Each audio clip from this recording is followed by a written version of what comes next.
Okay, let's dive in.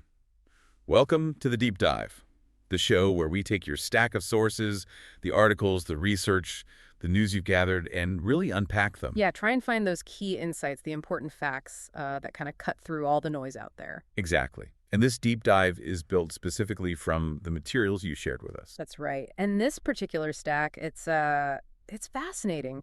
A real mosaic of what's happening in AI right now. We've got daily news, deeper analysis pieces, company announcements, specific research findings, expert takes. So it's not just one perspective. Not at all. It's a whole collection showing just how fast this field is moving. Okay, so our mission today is basically to navigate this mosaic for you. We want to pull out the key nuggets, understand the big trends driving this whole AI revolution. And look at both sides, right? The really exciting innovations, but also the pretty pressing challenges that are reshaping things. Fundamentally reshaping our future, really. The goal is to give you a clear, informed picture without getting totally lost in the weeds. Because it is dynamic. I mean, really dynamic. You've got major players making huge moves, sometimes unexpected ones. And the ripple effects, they touch almost everything. How companies work, the tools you might use every day. Yeah, even global power dynamics and these fundamental questions about data and privacy and knowledge itself. Okay, so let's start by unpacking what some of those major players have been up to based on these sources.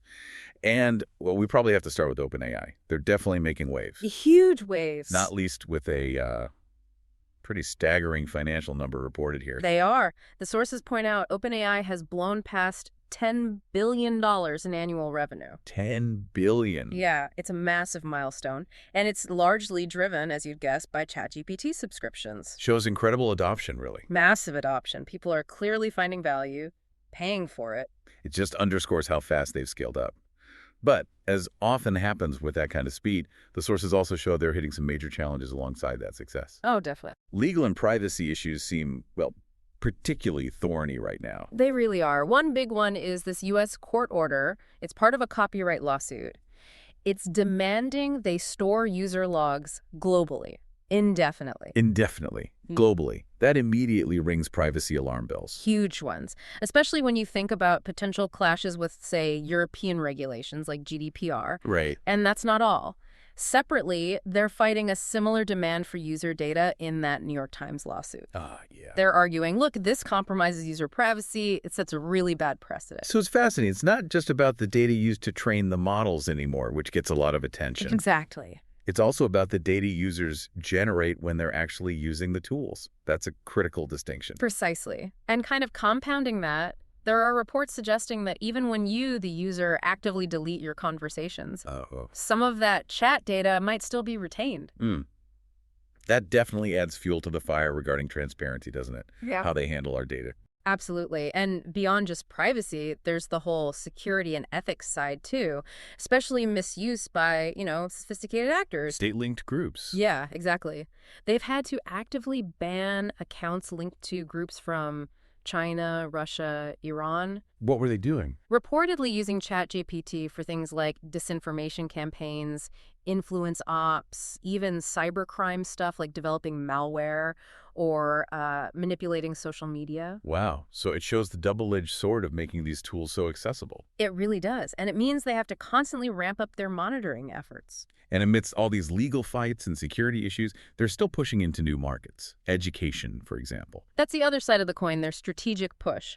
They're specifically targeting universities with something called ChatGPT Edu. What does that offer? It bundles features like the advanced GPT-4o data analysis, voice capabilities, specifically for academic settings. So the aim is to get deeply embedded in how universities work. Looks like it. Research, administration, maybe even teaching, potentially transforming things there. Okay, so that's OpenAI.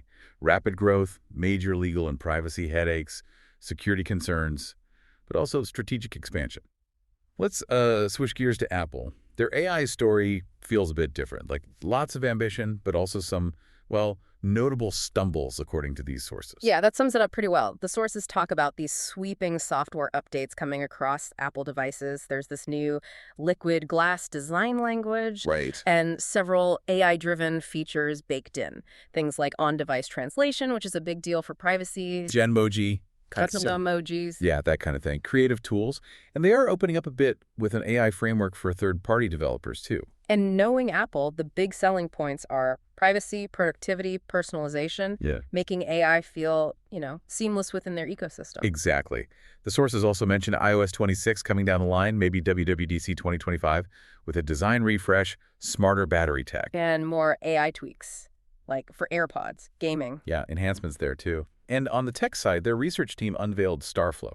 An image generator. Right, and the sources suggest it's aimed at competing with the likes of DALL-E and Midjourney, showing they have the technical chops. Okay, impressive on the research and feature front. But the really big AI change everyone was waiting for, that seems to be hitting delays, Siri specifically. Ah, yes. This is the major sticking point highlighted. The plan was this fundamental overhaul of Siri using large language models, the same kind of AI behind ChatGPT or Gemini. Right, making Siri actually smart. Well, their project has reportedly hit unexpected snags. Serious difficulties. The sources say that next-gen AI Siri, which people really expected, it got postponed at WWDC 2025. And now the reporting suggests it's unlikely before 2027 at the earliest. Oof. 2027, that's quite a delay in AI time. That must be creating some internal pressure. You'd think so, especially from investors watching this AI race so closely. So what are they doing? Well, the sources mention Apple is reportedly reorganizing its AI teams, maybe even looking at potential acquisitions to bolster things. Makes sense. That pressure comes from maybe an underwhelming initial AI feature rollout compared to the hype, and critically, these Siri delays. Exactly, and it's almost ironic, isn't it, while they're grappling with their own AI implementation issues. The research team puts out this study. Yeah, that basically tempers expectations for all advanced AI. What did it find? It found that even the really sophisticated large language models, they struggle significantly when you give them truly complex reasoning tasks. Their work basically says, hey, let's be cautious about overestimating what these things can actually do right now. Maybe we need to rethink how we even evaluate and talk about these models. Interesting. We should probably circle back to that finding later when we talk about challenges. But sticking with the big players, Google seems to be going full steam ahead on integrating AI everywhere. They definitely are. It's all about weaving AI into their existing services. They've upgraded VO3, their AI video tool, made it faster. And you're seeing Gemini, their big model, pop up in more places, like doing multilingual summaries right inside Google Docs on Android now. And they seem focused on boosting their assistant capabilities, maybe directly taking on ChatGPT in that personal assistant space. That seems to be the play. Look at the rollout of Gemini AI's scheduled actions. What does that do? It lets you automate stuff, like give me a daily summary of my important emails and upcoming events, or reorder my usual groceries. It integrates deeply with your Google Calendar, Mail, all that. So leveraging your ecosystem. Exactly. The sources frame it as a strategic move to get ahead of ChatGPT in being a truly proactive, integrated digital assistant. They're also getting some real-world traction, like with governments. Yeah. They announced the UK government is actually adopting Gemini AI for rapid planning tasks. That's a pretty significant validation. And there was that weird, fascinating test involving a board game. Yeah, the Diplomacy Game Showdown. Researchers basically pitted top AI models against each other in this really complex strategy game. And how did Google's AI do? Gemini 2.5 was in there. And according to the analysis in the sources, it did particularly well on positioning strategy within the game. Really interesting test bed. Seeing AIs tested on strategy, not just facts, is revealing. But on a broader note, Google's CEO, Sundar Pichai, seems way more optimistic about AI and jobs than some others. That's a definite contrast in the sources, yeah. Pichai's message is much more upbeat. He sees AI more as an accelerator for human creativity and productivity. Rather than a job killer. Less emphasis on mass displacement compared to, say, what we hear from OpenAI CEO sometimes. Okay, let's talk Microsoft. Another giant. And their focus seems to be partly on making AI tools more accessible, maybe more democratized. They've definitely leaned into that angle. Prime example is the Bing Video Creator. It's powered by Sora, their impressive video model. And it's free. Free, yeah. Available through the Bing app. Lets basically anyone type in a text prompt and generate an AI video, often in like under a minute. Wow, that really lowers the barrier for video creation. But, and there's always a but, the sources immediately flag the risks. Yeah, immediately. The potential for misuse is huge. Generating deep fakes, spreading misinformation digitally at scale. It's a major concern that comes packaged with the tool. A classic case of innovation and risk walking hand in hand. Couldn't have said it better. And Microsoft is also a huge player in a sector we touched on briefly, military AI. Yes, they are. Along with IBM and others, they're key players driving advances there, working under these massive, multi-billion-dollar defense contracts.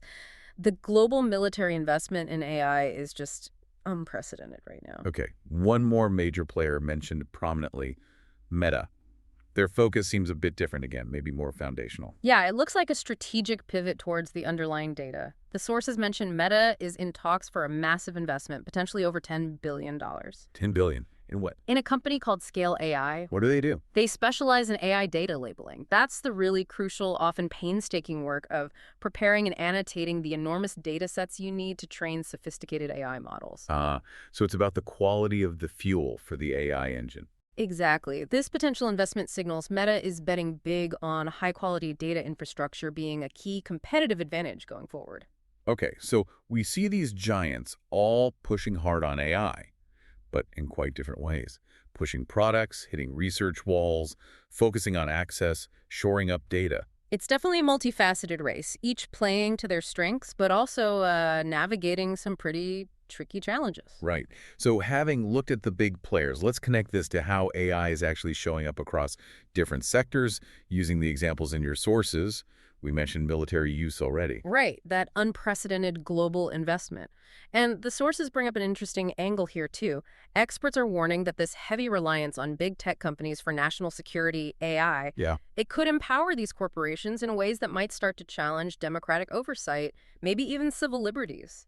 It's a complex tangle of tech, business, and government power. Definitely something to watch. Okay, shifting from defense to the consumer world, retail seems to be undergoing a huge AI makeover. Absolutely. Take Walmart. They just debuted Ask Sparky. Ask Sparky. Yeah, an AI shopping assistant helps you find things, compare products, get personalized recommendations. And the idea is it could eventually automate things like reordering your usual groceries. And it's not just Walmart, is it? It's a bigger trend. Oh, yeah, it's a race. Amazon and Walmart are pouring billions into AI-driven stuff. Cashierless stores, super personalized shopping experiences, optimizing their massive logistics networks. Using AI to rethink everything from the warehouse to your shopping cart. Pretty much. Yeah. And it's not just the mass market guys either, even luxury. Really? Luxury brands? Yeah, the sources mention LVMH, the big luxury conglomerate. They're using AI, supported by Google Cloud apparently, for things like understanding customer trends better, targeting their marketing, optimizing supply chains. So using AI to navigate economic pressures and stay responsive shows the reach. It really does, across all segments. Healthcare is another area where AI seems to be making a really significant, often positive impact. Definitely seeing that in the sources. Things like in-house AI tools are boosting radiologist productivity quite dramatically. Some reports suggest up to 40%. 40%? How? By helping speed up the analysis of scans like X-rays or MRIs, this can mean faster diagnoses, potentially life-saving ones, and it frees up the human experts to focus on the really complex or borderline cases. That makes sense. And there was a really striking example mentioned regarding child health. This one's incredible. An AI model has been developed that can predict acute child malnutrition up to 6 months before it becomes clinically obvious. 6 months ahead. Yeah. It uses a combination of health records and even satellite data, looking at environmental factors. Wow, and it's being used. Successfully piloted in Kenya, yeah. And the potential is huge. They think it could be applicable in over 100 countries. Think about the impact that could have on global child health. That's just a fantastic example of AI for good. Yeah. Amazing. The sources also highlighted some interesting, maybe more creative ways researchers are testing AI models, going beyond standard tests. Right, that diplomacy game showdown again. Yeah. By making these top AI models play this complex strategy game against each other, researchers saw some really stark differences emerge. Like what? Well, OpenAI's model, O3, actually won the tournament, and notably, it used deceptive tactics to do it. Deceptive AI. Interesting. What about the others? Google's Gemini 2.5, as we mentioned, was really good at positioning strategy. And Anthropic's Claude AI apparently lagged behind, partly because it adopted a more peaceable, less aggressive approach in the game. It's fascinating. It's like these tests reveal almost strategic personalities or inherent biases in how the AIs approach complex problems with other agents involved. Exactly. It's a different lens than just asking, can it answer this question correctly? It's looking at behavior in a dynamic strategic setting. Okay, so as AI weaves itself deeper into everything, it inevitably brings these critical challenges and risks right to the surface. Let's dive into what the sources say about those, maybe starting back with privacy and data handling. Yeah, these themes run consistently through the sources. Major challenges. We talked about the concerns over data retention, even when you think you've deleted it. Right. And those legal battles, the New York Times lawsuit, the court orders demanding user data access, the big message is just this urgent need for way more transparency and accountability from these companies about how they handle our information. Especially as AI gets more pervasive. Exactly. Another massive area of conflict is copyright in intellectual property, especially with generative AI trained on, well, everything. Huge flashpoint. That Getty Images lawsuit against Stability AI in the UK, mentioned in the sources, that's a landmark case. What's the core issue? It directly challenges whether using copyrighted images scraped from the web as training data for these image generation models is actually copyright infringement. Simple as that, complex as that. And the outcome there could really shake things up globally, couldn't it? Yeah. Oh, absolutely. It could fundamentally reshape IP rules for creators and for the tech firms building these AIs. And sort of related, there was that surprising finding about protecting images. Oh yeah, the watermarking thing. Right. The research suggested that some techniques meant to protect images, like digital watermarks or adding adversarial noise to confuse AI, might actually counterintuitively make those images more vulnerable to AI theft or editing in some cases. Huh. That's messy. Complicates things. Definitely complicates protection strategies. Okay, another big risk. Misinformation, disinformation, manipulation, especially with tools like that Microsoft Video Creator making it easier than ever. Yeah, the Bing Video Creator and its potential for deepfakes is a perfect, timely example. It plugs right into what the sources describe as this ongoing detection arms race on social media. Detection arms race. Yeah. Platforms are constantly trying to develop and deploy better tools, algorithms, human oversight, a mix to spot and combat sophisticated AI-generated content that's designed to manipulate conversations or just spread lies. And we've seen companies like OpenAI having to take direct action themselves. Right, banning those state-linked actors who are using their AI for exactly those purposes. Disinformation campaigns, influence ops. It shows AI is now firmly a tool in the geopolitical information warfare kit. Unfortunately, yes. Requires constant vigilance from the platforms. And there was that specific controversy mentioned around an AI news tool. Ah, yes. Politico's AI news tool apparently drew criticism from its own editorial union. Why? What happened? It reportedly generated some inaccurate, even completely fictional reports, mentioning lobbying efforts by groups that didn't even exist, things like that. Yikes. That really highlights the ethical tightrope when AI gets into sensitive areas like journalism. Absolutely. Accuracy, accountability, huge issues there. The impact on education is another big challenge zone, balancing the potential good against things like cheating. It's a really tricky balance. You saw that clearly with the actions of those big Chinese tech firms, ByteDance, Tencent, Alibaba. What do they do? They actually temporarily disabled certain AI features during the big national college entrance exams. To stop cheating. Exactly. Affecting millions of students, but they felt it was necessary for academic integrity. Which is quite a contrast to OpenAI actively trying to get ChatGPT Edu into U.S. universities. It really shows how different societies are grappling with this, different priorities maybe. And the sources also flagged a digital divide issue in the UK. How so? A study found kids in private schools were using AI tools significantly more than kids in state schools. So questions about equitable access. Yeah, and the need for better AI literacy programs for everyone, developing these tools inclusively. Okay, let's talk jobs. The job market impact of AI is still this huge topic of debate, with tech leaders themselves offering pretty different forecasts. Definitely a range of views in these sources. You've got Sam Altman from OpenAI making some pretty stark predictions, Like suggesting significant displacement, especially in entry-level white-collar roles, maybe up to half, and predicting AI could match expert software engineers sooner than we think. Wow. Others agree. Anthropic's CEO has sounded similar warnings.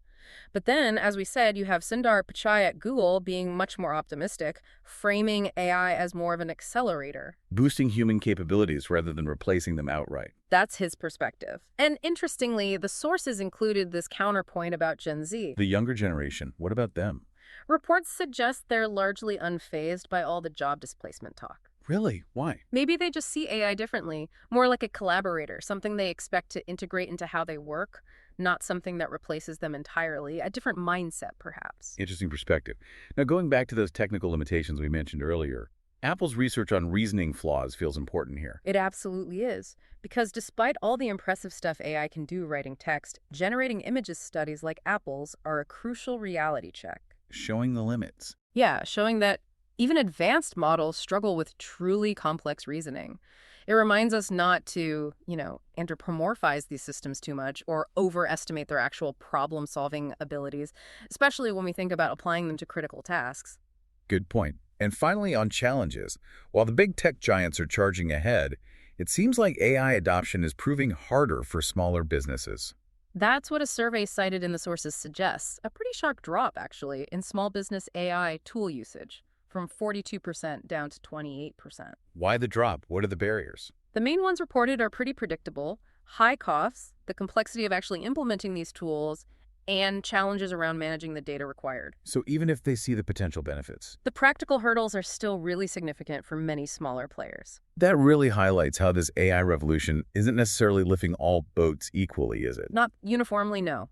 Access and implementation remain big challenges outside the tech giants. Okay, let's try and wrap things up by looking at some broader industry dynamics and maybe regulatory moves that popped up in the sources. Global competition seems to be really heating up, especially from outside the usual U.S. tech hubs. Definitely seeing that. The sources point to the rise of Chinese startups like RedNote and DeepSeek, and Alibaba's Qwen 3 model. What's significant about that? They're offering high-performance AI models, but often they're open source and significantly cheaper than the alternatives from the big Western players. So pushing for more accessible AI solutions globally. Seems to be a strong trend, yeah. Increasing competition on features and price. And of course, building powerful AI needs powerful infrastructure. That came up too. It did. NVIDIA's CEO apparently warned that the UK, for example, risks falling behind on its AI ambitions if it doesn't invest enough in raw computing power. The basic infrastructure. It's foundational for any national AI strategy.